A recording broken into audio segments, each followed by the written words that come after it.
दर्शकबिन नमस्कार। कार्यक्रम परदेश डायरीमा यहाँलाई हार्दिक स्वागत छ।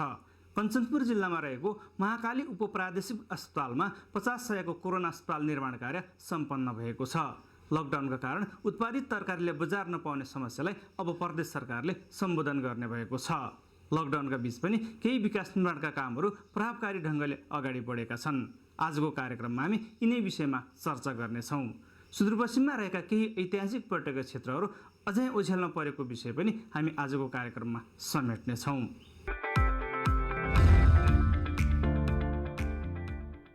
महाकाली उपप्रादेशिक अस्पताल महेन्द्रनगरमा 50-100 को छुट्टै कोरोना अस्पताल निर्माण कार्य सम्पन्न भएको छ।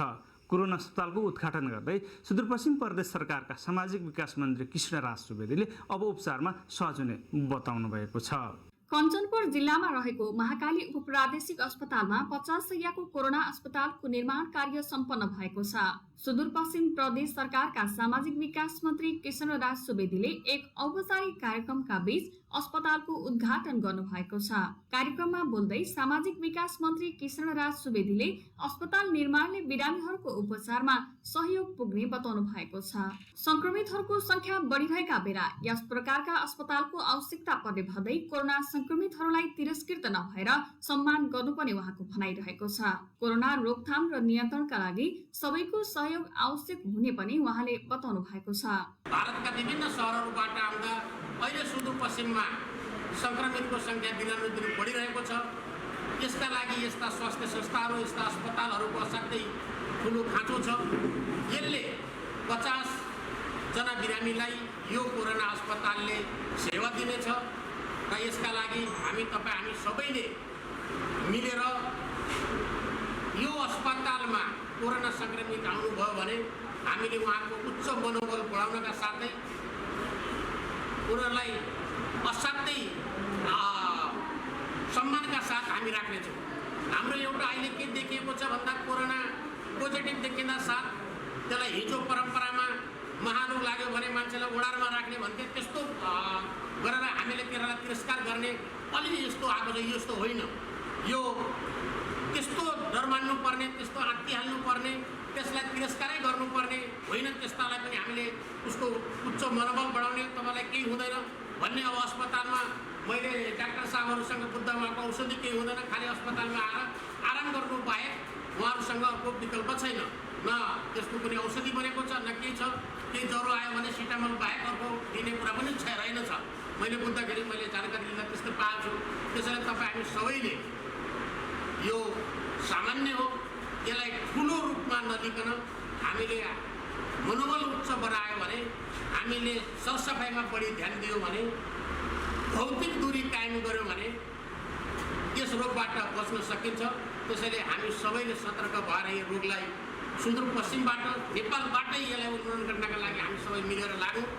महाकाली अस्पताल व्यवस्थापन समितिका अध्यक्ष कृष्णदत्त जोशीले हाल अस्पतालमा 33 जना संक्रमित रहेको भन्दै अब थप 50 जनालाई उपचार गर्न सम्भव हुने बताउनु भएको छ। अस्पतालमा कोरोना संक्रमितहरूका लागि थप शय्याहरू निर्माणको काम समेत जारी रहेको उहाँले बताउनु भएको छ। लगातार बढ्ने हुनाले पनि हामीले तयारी अवस्थामा राख्नुपर्छ भन्ने कुरा भएको हुनाले पनि हामी यो तयारी अवस्थामा राखेका छौँ। अबको बिमारी यदि थप आउँछन् भने हामी 50 जना यहाँभित्र हामी अटाउने गरी र त्यसपछि बाँकी रहेको 36वटा बेड हामीले अझै पनि तयारी छ। प्री आइसोलेसन बेड भन्ने गरिएको छ, जुन चाहिँ नै हाम्रा आरडिटी पोजिटिभ आएका तर चाहिँ सिरियस भएको टाइपका त्यस्तालाई पनि हामीले प्री आइसोलेसन बेड भनेर हामीले केही बेडहरू छुट्याएका छ। यी बेडहरूमा हामी त्यहाँ पनि राख्न सक्ने अवस्था छ र ओपिडीको लागि पनि हामीले अहिले पछिल्लो चरणमा केही कमी भएको छ। किन भन्दा हामीले बेडहरू युज गर्नुपर्ने हुनाले ओपिडी र इमर्जेन्सी त्यही मात्रै लागु भएको र हामीले भित्र ल्याउन नसकेको अवस्था केही दिन मात्रै भएको छ। यसलाई पनि हामी यो गरिसकेपछि सिफ्ट हुन्छ र हामी त्यसलाई पनि निरन्तरता त्यसलाई चलाउनु पर्ने छ। किनभने सबैको मानव अधिकार जुन छ त्यो हनन हुने अवस्था छ। यो बिमारले गर्दा अरू बिमारलाई चाहिँ अप्ठ्यारो पर्ने अवस्था छ।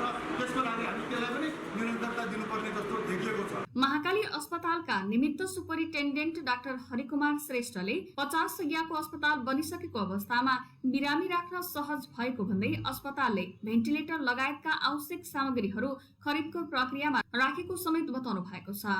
कोरोना प्रिफेब्रिकेटेड बिल्डिङ हाम्रो 50 शय्याको बनेको छ र 50 शय्याको बिल्डिङ बनिसकेपछि पक्कै पनि कोरोनाका बिरामीहरू राख्नलाई चाहिँ हामीलाई धेरै नै सहयोग गर्छ।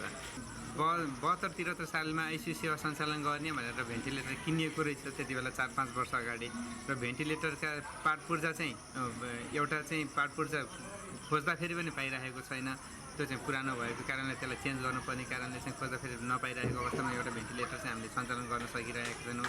हामीले 2टा टेन्डर चाहिँ गरिसकेका छौँ र त्यो टेन्डरको सम्झौता हुन चाहिँ बाँकी छ। हामीले लगभग आज चाहिँ आशय पत्र निकाल्छौँ होला र भेन्टिलेटरको आशय पत्र निस्किसकेको छ, त्यसको चाहिँ सम्झौता हुन बाँकी छ। अन्य सामग्रीहरूको चाहिँ आज आशय पत्र। तत्काल स्वास्थ्य सामग्रीको अभाव नरहेको भन्दै आवश्यक अन्य संरचना निर्माणमा समेत अस्पताल लागि परेको उहाँको भनाइरहेको थियो। महाकाली अस्पतालमा कोरोना संक्रमितहरूको चेक जाँचका लागि छुट्टै PCR मेसिन राख्ने तयारी समेत भइरहेको छ।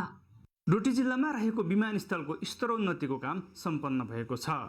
विमानस्थल स्तरोन्नतिको काम सम्पन्न भएसँगै अब आवागमनमा केही सस्ता हुने भएको छ। सुदूरपश्चिम प्रदेशको पहाडी जिल्लाको सबैभन्दा पुरानो डोटी विमानस्थलको स्तरोन्नतिको सम्पूर्ण काम सकिएको छ। विक्रम सम्वत 2074 सालमा विमानस्थल निर्माण गर्न 5 करोड 80 लाखमा ठेक्का सम्झौता भई सपना ग्याल्बा जेबी कन्स्ट्रक्सनले जिम्मा लिएको थियो। लामो समयदेखि यात्रु अभावको कारण देखाउँदै बन्द अवस्थामा रहेको डोटी विमानस्थलको सम्पूर्ण काम सम्पन्न भएपछि स्थानीयमा उत्साह छाएको छ। 2076 असारमा सक्ने लक्ष्यसहित विक्रम सम्वत 2074 मा कालोपत्रे सहितको निर्माण कार्य सुरु गरेको थियो। डोटी विमानस्थलको कालोपत्रे गर्ने कार्य समयमै नसकेको भन्दै स्थानीय स्तरबाट गुनासो बढेपछि ठेकेदार कम्पनीले ढिलै भए पनि अहिले आएर सम्पूर्ण काम सकेको र अब जहाज आउने कार्य मात्रै बाँकी रहेको छ। विमानस्थलको कालोपत्रे धावन मार्गको प्रकाल तार जाली र रेखाङ्कन लगायतका सम्पूर्ण कार्य सम्पन्न भइसकेको हुँदा केही दिनमै विमानस्थल हस्तान्तरण गर्ने तयारी भइरहेको कम्पनीका साइट इन्चार्ज राजेन्द्र विष्टले बताउनुभयो। विमानस्थल सुचारू भएपछि स्वास्थ्य शिक्षाका साथै पर्यटकीय खप्तर लगायतका क्षेत्रमा पर्यटकहरू सहज रूपमा आवत जावतका लागि ठूलो सहयोग पुग्ने र जिल्लाको आर्थिक विकासमा समेत महत्त्वपूर्ण भूमिका खेल्ने स्थानीय बताउँछन्। त्यो एयरपोर्टको चाहिँ स्तर उन्नति भएको छ। आज मात्रै हाम्रो दिपाल सिलगढी नगरपालिकाका मेयरलाई चाहिँ नेपाली सेनाको जहाजले उहाँलाई चाहिँ उद्धार गरेर उपचारका लागि काठमाडौँ लगेको छ।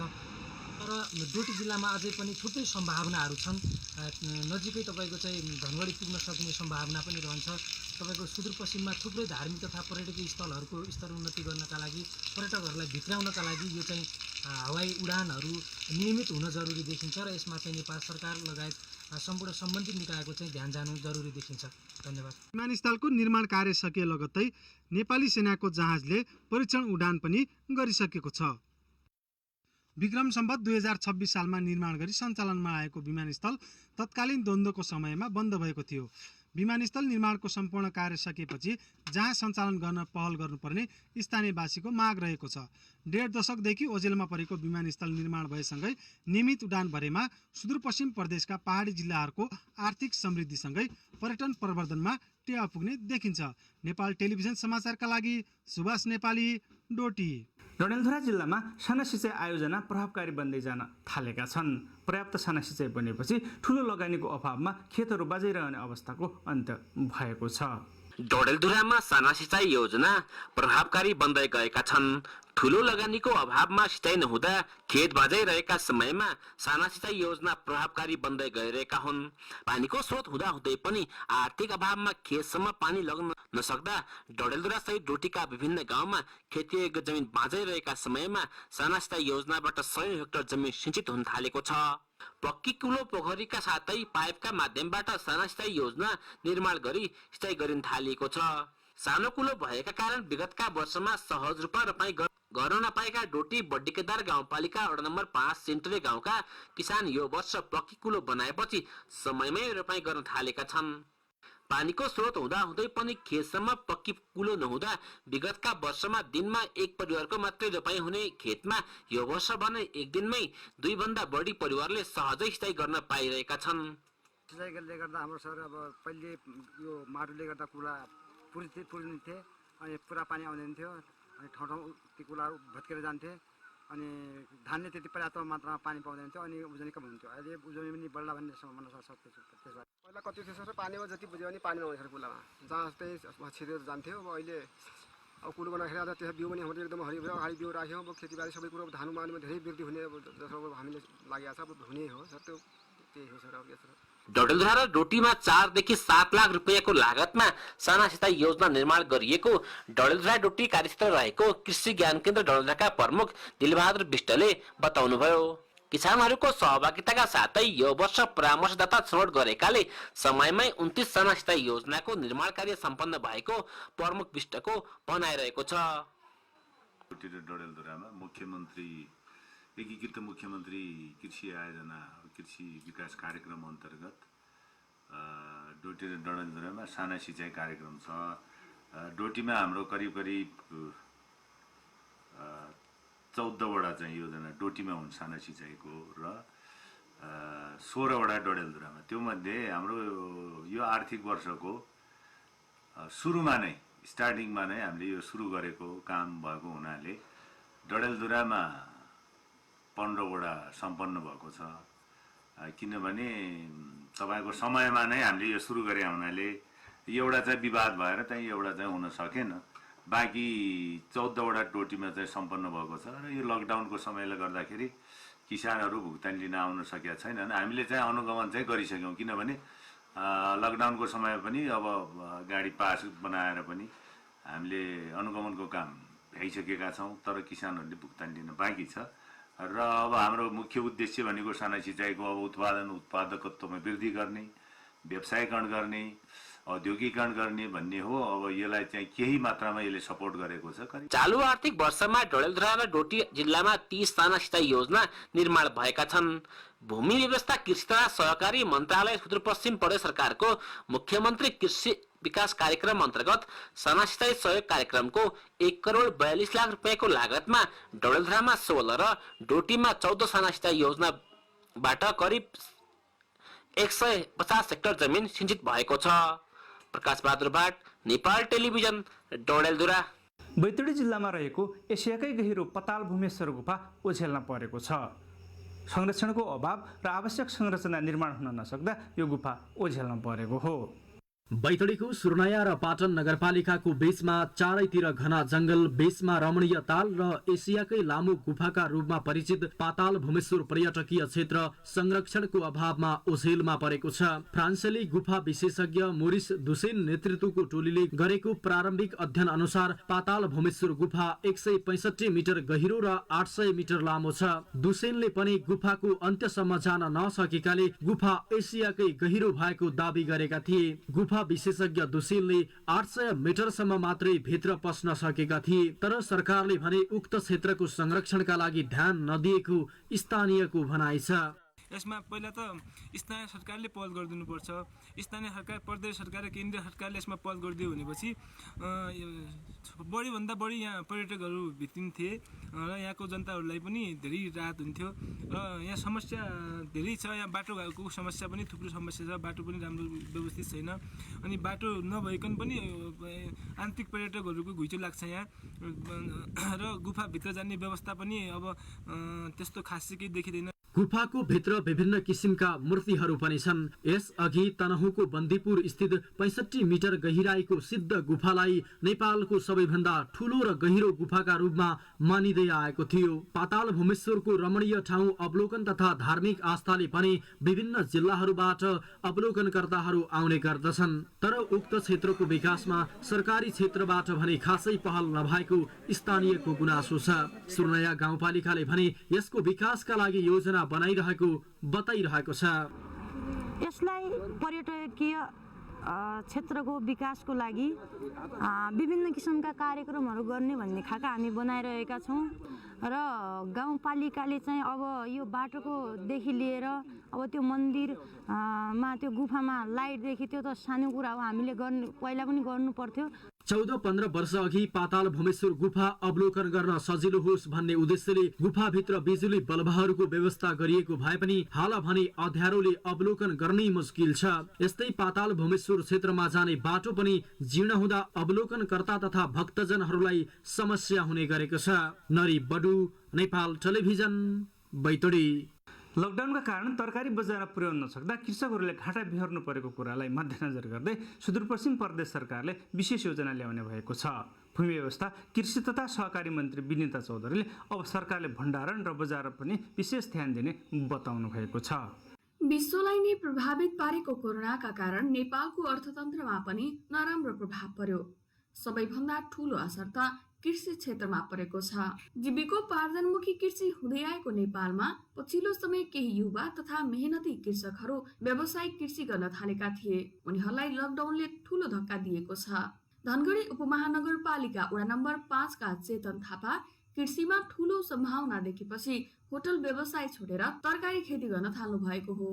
तर यस वर्ष बारी हराभरा भए पनि लकडाउनका कारण बजारमा पुर्याउन नसक्दा फलेका सबै तरकारी खेतमै कुहिएर गए।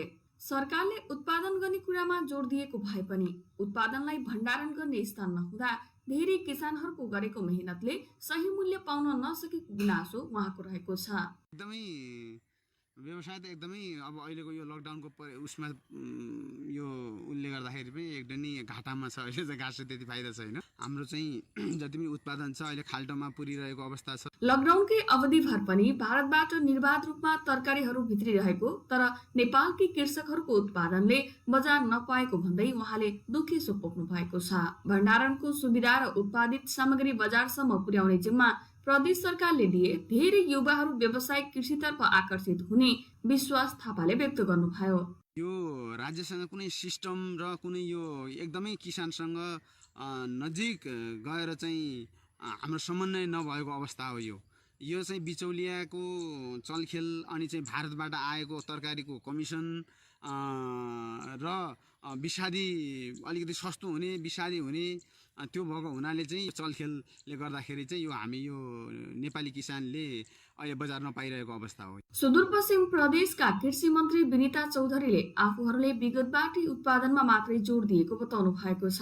विगतबाट बाटोघाटो र आर्थिक रूपमा मात्रै किसानहरूलाई सहयोग गरिएको भन्दै मन्त्री चौधरीले अब भण्डारणको कुरालाई प्रदेश सरकारले गम्भीर भएर सोच्ने बताउनु भएको छ। अब उत्पादित कुराहरू बजारसम्म पुर्याउने र तिनको भण्डारण गर्ने कार्यलाई प्राथमिकतामा राखेर मन्त्रालयले काम गर्ने कृषि मन्त्री चौधरीको भनाइरहेको छ। अहिलेको अवस्थालाई हेरेर यहाँ मात्र होइन कि अहिले सबैतिर जुन एउटा यो विश्वव्यापी महामारीको रूपमा जुन फैलिएका कोरोना जुन कोभिड-19ले गर्दा जुन थुप्रै एउटा कृषिमादेखि लिएर सबै उसमा जुन असर पारिएको छ र यसले चाहिँ जस्तै मानौ भोलिको दिनमा एउटा समस्या पार्ने थुप्रै रोजगारीको लगायत अब अर्थतन्त्रमा हरेक चिजमा चाहिँ त्यो समस्या आउने देखिएको छ। यसलाई चाहिँ मध्यनजर गर्दै सङ्घीय सरकार, प्रदेश सरकार, स्थानीय सरकार लगायत सबैको आकलन अहिले कृषिमा नै हामी प्राथमिकता दिनुपर्छ। कृषिबाट नै हामीले एउटा यो अर्थतन्त्रलाई त्यही ठाउँमा ल्याउन सकिने र रोजगारीलाई यसै सिर्जना गर्न सकिने र बेरोजगारीलाई रोजगारी दिन सक्ने भन्ने मूल उद्देश्य, मूल एउटा योजना या त्यो अनुसार नै देखिएको अहिलेको प्राथमिकतामा परेको कृषि नै हो। केन्द्र सरकारले मात्रै होइन सुदूरपश्चिम प्रदेश सरकारले पनि विगतबाटै कृषिलाई प्राथमिकता दिएर कार्यक्रमहरू ल्याउने गरेको छ। गत वर्ष पनि प्रदेशको कृषि मन्त्रालयले धेरै किसानहरूलाई आर्थिक र भौतिक रूपमा सहयोग पनि गर्यो। आउँदो वर्ष पनि किसानहरूको अपेक्षा अनुसार प्रदेश सरकारले बजेट ल्याइरहेको दाबी मन्त्री चौधरीको रहेको छ। तर कृषितिर पनि भौतिक संरचना चाहिन्छ भन्ने अहिले चाहिँ सबैलाई महसुस भएको छ। किनभने हामीसँग ठुल्ठुला बजारहरू छैन, त्यसपछि हामीसँग भण्डारण गर्ने चाहिँ अब घरहरू छैन। यो नभएको हुनाले पनि अहिले जस्तै मानव कतिपय हामीसँग अब चिस्यान केन्द्रहरू लगायत यो समस्याले गर्दा अब किसानहरूले अब तत्काल जस्तै मानव उत्पादन गरेको त्यसपछि त्यो अब जुन बिग्रेको अवस्थाहरू छ होइन, अब राख्ने स्टक ठाउँ नभएर, तर यसलाई चाहिँ हामी प्रदेश सरकारले महसुस गरेका छौँ।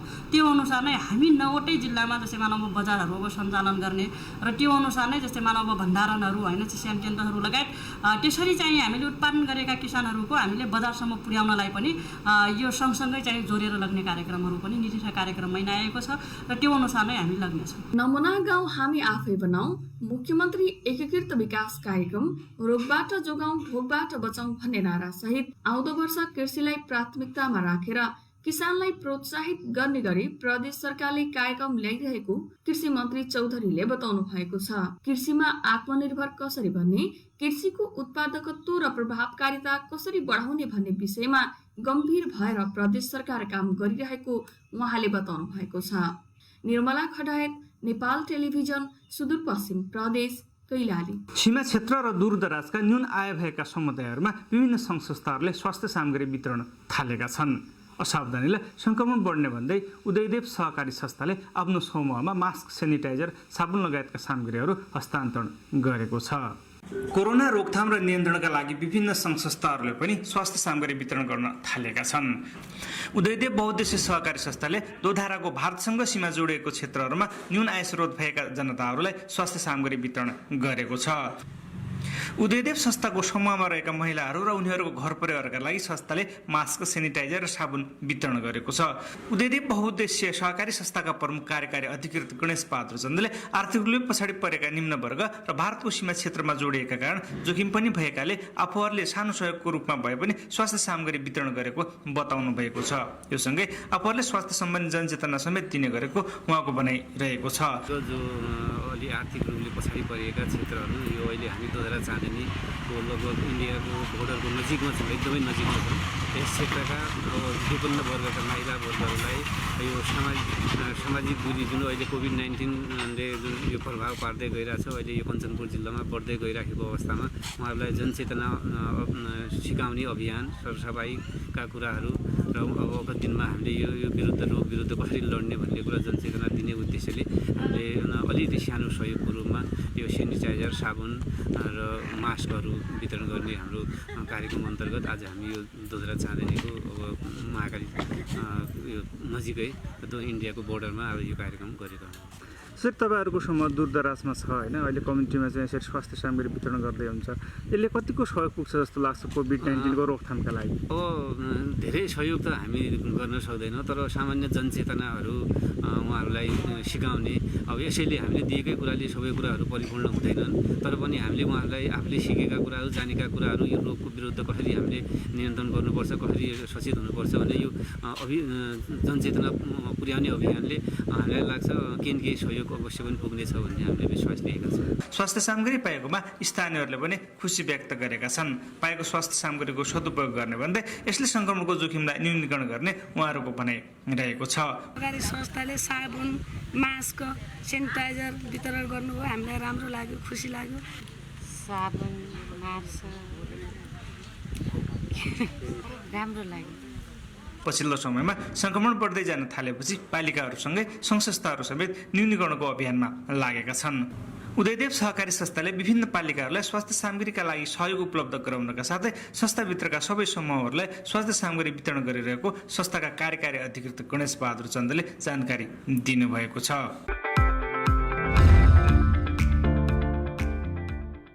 दर्शकबिन, आजको कार्यक्रममा हामीले कोरोना अस्पताल निर्माणदेखि कृषिका समस्या र विकास निर्माणका कामहरूका बारेमा चर्चा गऱ्यौँ। आगामी साता थप नयाँ विषयवस्तु प्रस्तुत गर्ने बाचासहित आजको कार्यक्रमबाट भने हामी सबैलाई बिदा दिनुहोस्। नमस्ते।